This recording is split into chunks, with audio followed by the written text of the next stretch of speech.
여러분, 우리는 모두 다 예수님으로부터 다 놀랍게 기도를 받은 사람들입니다. 예수님께서 이제 십자가를 지시기 바로 앞두고 제자들과 함께 공개적인 기도를 하셨습니다. 그전에는 예수님이 기도하셨다는 것만 성경에 기록되어 있고 예수님이 구체적으로 무슨 내용을 기도하셨는지에 대해서 온전한 기록이 복음서에 없지만 한번 요한복음 17장에 예수님의 제자들과 함께 공개적으로 하나님께 기도했던 기도가 그대로 기록되어져 있습니다. 이 요한복음 17장에 보면 예수님이 첫 번째로 이제 십자가를 짐으로 하나님을 영화롭게 해달라고 예수님이 자신을 위한 기도를 처음에 드리고 그리고 오늘 본문 말씀에 예수님께서 제자들을 위해 기도하십니다. 이제 제자들은 이 세상에 남아 있어야 되는데 하나님 이 제자들을 온전히 잘 지켜 주시옵소서라는 기도를 하나님께 드리는 것입니다. 그런데 이 기도가 그때 제자들에게만 하신 게 아니고 앞으로 그들로 인해서 믿게 될 모든 예수 믿는 사람들을 똑같이 위하여 기도하는 거라고 말씀하셨어요. 20절의 말씀에 보시면 내가 비옵는 것은 이 사람들만 위함이 아니요 또 저희 말을 인하여 나를 믿는 사람들도 이함이니 그러셨어요. 그러니까 예수 믿는 모든 사람들을 향하여 하신 기도라는 것입니다. 그래서 우리가 예수 믿는다면 다 예수님으로부터 기도를 받은 사람들입니다. 그런데 한 가지 우리가 점검해 볼 일이 있습니다. 그렇다면 예수님께서 말씀하신 이 사람, 제자들로 인하여 전해진 말을 듣고 예수를 믿게 되는 그 사람이 도대체 정확하게 누구냐? 나는 그 사람입니까? 또는 아니냐 하는 것부터 우선 먼저 분명하게 확인해야 하지 않겠습니까? 우리가 예수를 잘 믿는다는 것, 내가 하나님의 백성이 되었다는 것, 구원받았다는 것을 어떤 기준으로 말할 수 있을까요? 여러분들은 여러분 자신이 정말 예수님의 사람이고 구원받은 하나님의 백성이라고 하는 확신이 있나요? 있다면 무엇으로 그것을 근거해서 여러분은 그걸 확신하고 있는 건가요? 저는 교육자이니까 주변에 있는 사람들이 저를 볼 때마다 저 사람은 진짜 예수 믿는 사람일 거야. 틀림없이 저 사람은 천국 갈 거야. 그렇게 저를 보는 것 같았어요. 그러나 저 개인적으로 제가 하나님의 자녀요 구원받은 사람이라는 확신이 왔다 갔다 하면서 한동안을 지낸 적이 있었어요. 제가 진짜 하나님에 가면 하나님은 나를 가용하실까? 그리고 나는 정말 천국에 들어갈 수 있다는 분명한 증거가 있나? 저는 그 점에 대해서 힘들어했었어요. 왜냐하면 명확한 증거가 뭔지 잘 몰랐기 때문에. 제가 교회 생활하면서 성도님들을 볼 때도 그랬어요. 어떤 분들은 분명히 저분은 구원받았을 거야. 이렇게 보이는 분도 계셨지만 어떤 분들은 영 혼동스러운 분들도 있었어요. 우리 교회 말고요. 전에 사역할 때 말입니다. 저 사람은 진짜 구원받았을까? 저 사람은 정말 천국에 갈 수 있을까? 왜냐하면 어떤 기준으로 그것을 보는지를 제가 정확하게 몰랐기 때문입니다. 여러분 다 세례 받은 기억 있으시죠? 저도 세례 받을 때가 기억이 납니다. 세례 교육을 받고 그것을 바탕으로 시험을 쳤던 기억이 납니다. 최소한 주기도문은 외워야 되고 사도신경은 외워야 되고 성경의 신구약이 몇 권인 것이 그러니까 그 정도는 알아야지. 아마 여러분들도 세례 받을 때 시험 치고 세례 받으신 분도 있을 것입니다. 그때 마음에 세상에 참 시험도 많다. 천국 가는 것도 시험 보고 들어가나 이런 생각했던 기억이 있었어요. 아무나 세례 주는 거 아니고 그래도 뭔가 기준이 있어야 했는데 그때 시절에는 적어도 주기도문은 외워야 하고 사도신경은 알아야 성경 구약이 몇 권에는 알아야 세례를 받을 수 있지 않나 한 기준이 있었던 것 같아요. 요즘은요 새신자 교육이라고 해서 보통 18주간을 교육합니다. 그 교통을 바탕으로 해서 마지막에 전 교육자가 모여서 교육한 교육생들에게 질문하고 답하는 걸로 그렇게 새신자에 대한 세례를 우리가 줄 수 있는지를 결정합니다. 여러분 예수님께서는 누가 구원받은 사람인지 도대체 누가 제자인지 누가 천국 백성인지 대해서 오늘 우리에게 명확한 기준을 말씀해 주고 계십니다.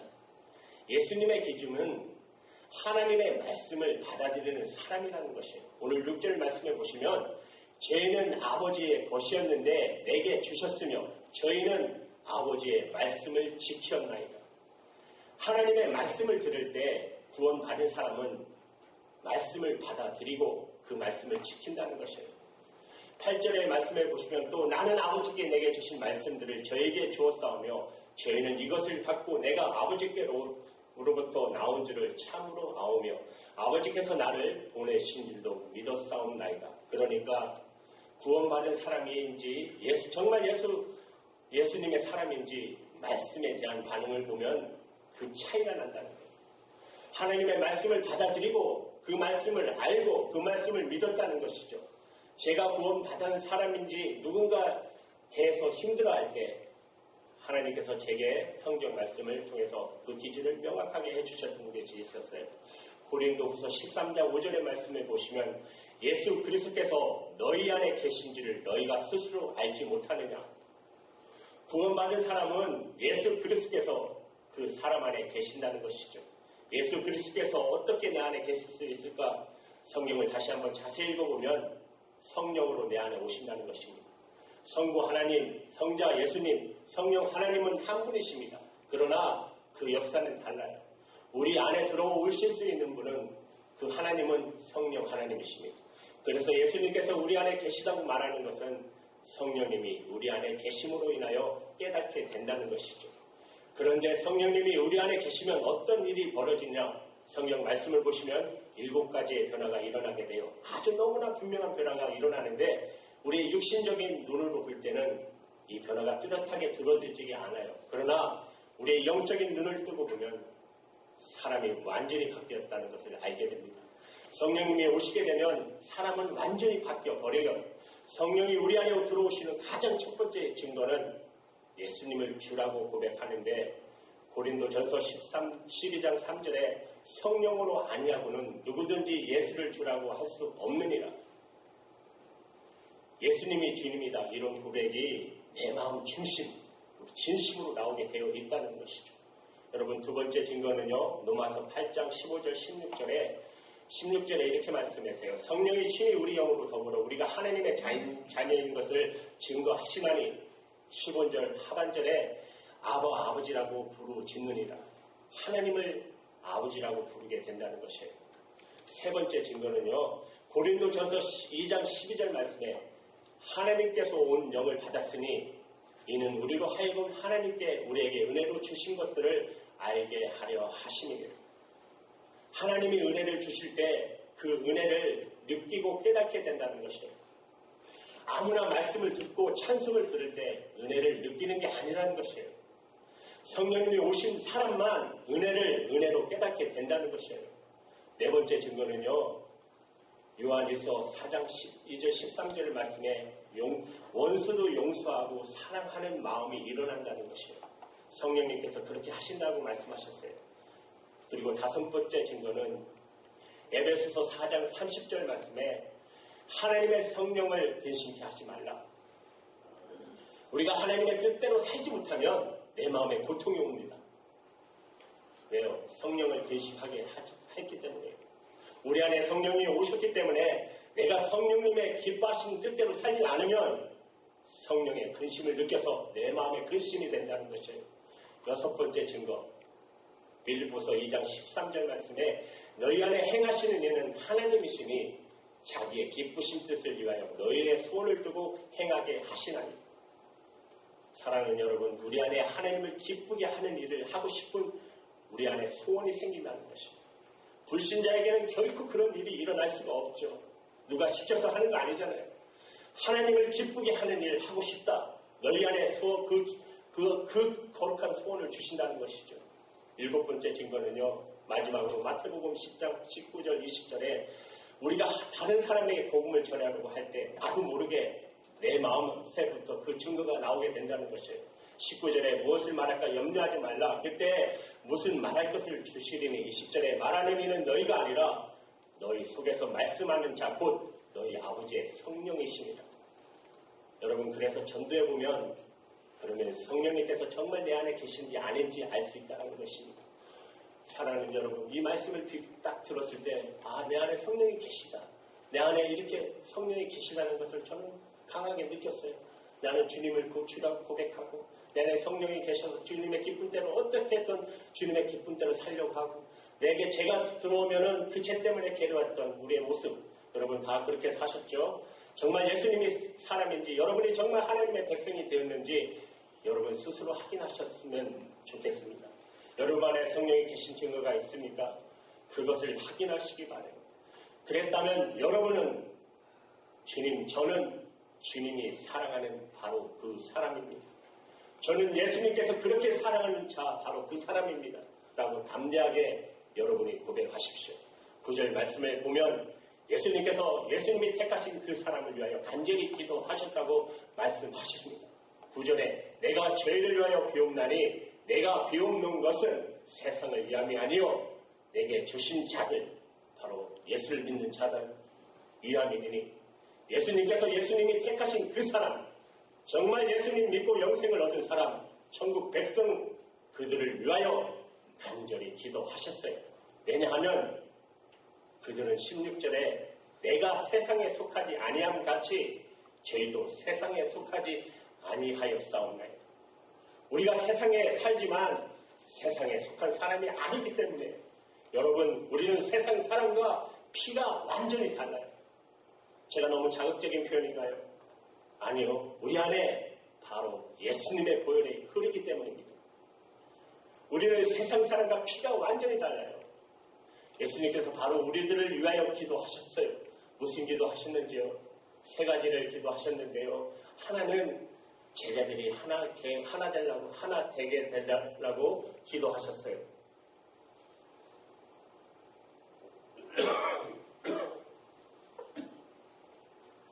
제자들이 하나 되게 해달라고 기도하셨어요. 11절에 우리와 같이 저희도 하나가 되게 하옵소서.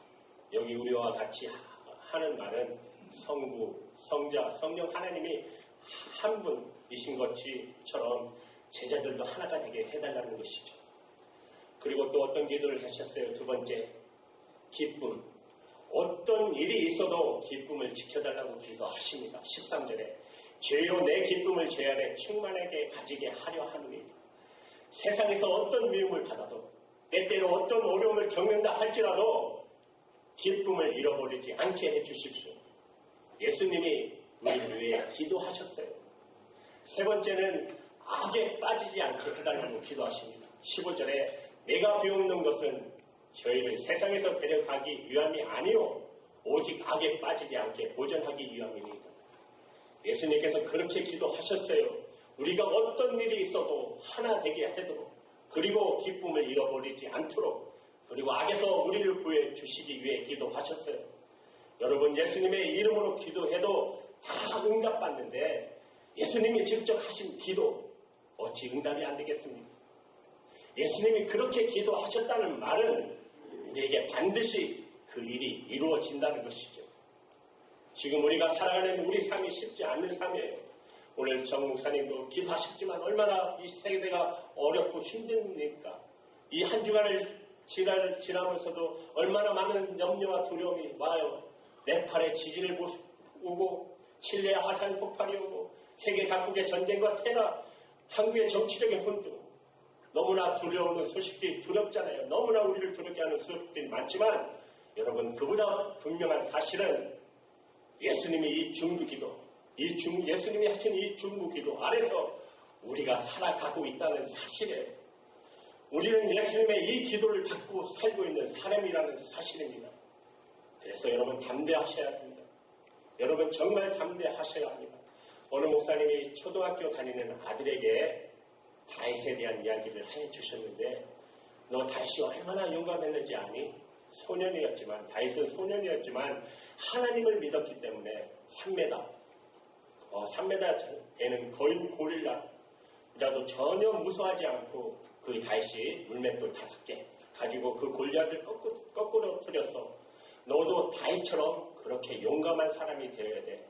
그랬더니 이 아들이 목사님 말씀을 한참 듣고는, 아빠, 나는 생각하기를 다윗보다 골리앗이 더 용감했던 것 같아. 그러는 거예요. 그 목사님이 잘못 들은 줄 알고, 아니, 내 말 잘 들어봐. 다윗이 소년이었고 골리앗은 국적 장신 거인이야. 그런데 골리앗을 무서워하지 않고 나가서 싸웠으니 다윗이 용감했잖아. 그랬더니 그 아들이 하는 이야기가, 아빠가 그랬잖아. 다윗이 골리앗 앞에 섰을 때 너는 칼과 창과 단창으로 내게 나오거니와 나는 만군의 여호와 이름으로 내게 나간다고 그랬잖아. 그랬지. 그러니 만군의 여호와 이름으로 나온다고 그랬는데도 싸우러 나온 거 보면 골리앗 진짜 용감했잖아. 그랬더니 그 목사님이 오히려 더 큰 은혜를 받았다는 것이죠. 여러분, 우리에게 정말 이런 담대함이 하나님이 우리에게 부어주시는 겁니다. 우리는 예수님이 우리 안에 계시다는 증거가 너무 분명하고, 그리고 예수님이 우리를 위해서 하나님 앞에 분명하게 기도해 주신 중보, 기도 아래서 우리가 살고 있다는 것이죠. 우리가 정말 예수님 영광 받을 수 있는 삶을 살게 하나님이 만들어 주시는 거예요. 10절에 보면 하반절에 내가 죄로 말미암아 영광을 받았나이다. 예수님께서 그렇게 말씀하셨어요. 그렇지만 지금도 동일하게 예수님은 우리를 통하여서 영광을 받으시기 원하십니다. 우리가 예수님의 영광을 바라보는 것도 그래도 해주시지만 예수님께서는 우리를 통해서 영광 받으시기도 그렇게 원하셔요.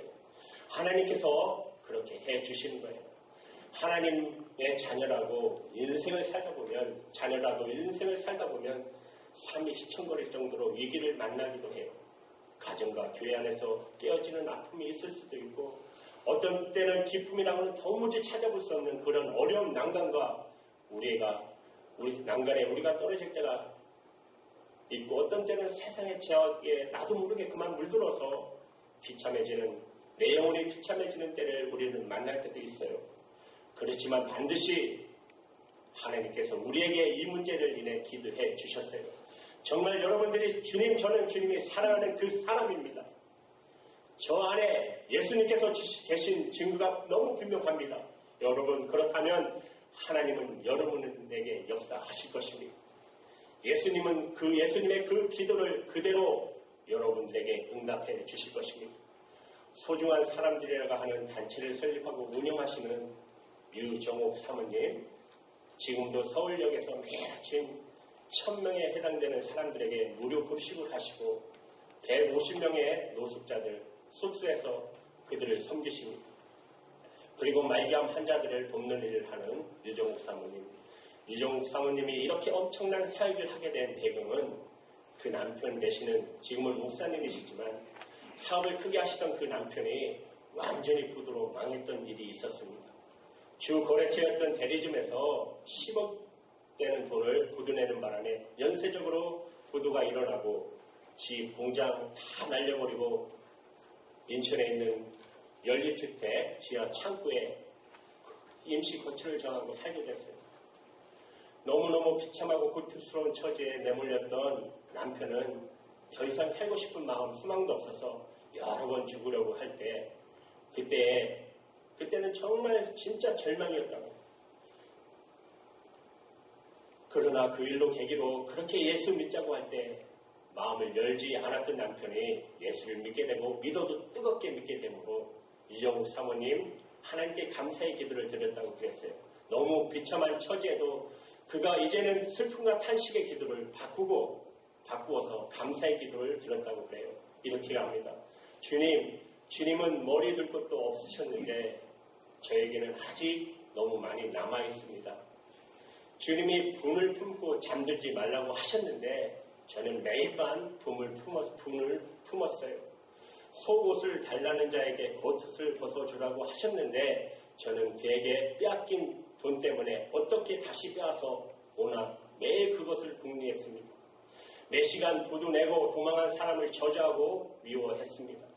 그러나 주님이 이제 됐어요. 남편을 예수 믿게 해주셨으니 주님, 저는 이제 더 이상 바랄 것이 없어요. 유정욱 사모님이 그렇게 기도하셨어요. 그 후에 부도를 낸 대리점 사장이 너무나 비참한 몰골로 찾아왔어요. 더 이상 도망 다니는 것도 지쳐버렸다는 것이죠. 나를 이제 그냥 감옥에 보내달라는 것이에요. 그때 유정욱 사모님이 그 보도낸 대리점 사장 앞에서 보도난 10억짜리 수표를 찢어버립니다. 사장님이 수표 제가 찢어버립니다. 이제 10억의 부도 수표에서 자유하십시오. 사장님, 당신은 우리에게 더 이상 빚이 없어요. 이 돈이 빚이라고 생각된 것은 나중에 당신이 도움이 필요한 사람들에게 갚으십시오. 우리는 하나님께 이미 이 돈을 받았으니 당신은 하나님께 갚으세요. 그랬어요. 예수 믿는 사람 이런 담대함이 있어요. 그리고 사업가로 성공하는 것보다 비교할 수 없이 엄청나고 놀라운 사역을 지금도 하고 계십니다. 여러분, 하나님께서는 예수님께서 그렇게 기도했기 때문에 예수 믿는 성도들을 반드시 지키십니다. 사랑하는 여러분, 우리의 삶 속에서도 유정욱 사모님처럼 휘청거릴 때가 있었을 것입니다. 우리 정 목사님 플로리다에서 목회하셨을 때 잠깐의 간증하셨지만 그때 얼마나 휘청거리셨어요. 그렇지만 들어오는 길에 하나님의 그 놀라운 치유, 자연을 통하여 치유하는 그 치유를 통해서 다시 회복하셨고, 우리 오 집사님, 우리 여기 계신 목사님, 한 목사님, 정 목사님 얼마나 삶 속에서 휘청거렸던 데 있었습니까? 우리 김충일 장로님 두 번만 봐도 그걸 알게 있어요. 두 번이나 지붕에서 떨어지는 바람에 얼마나 고통받고 힘들어 하셨습니까? 제게도 휘청거릴 때가 있었습니다.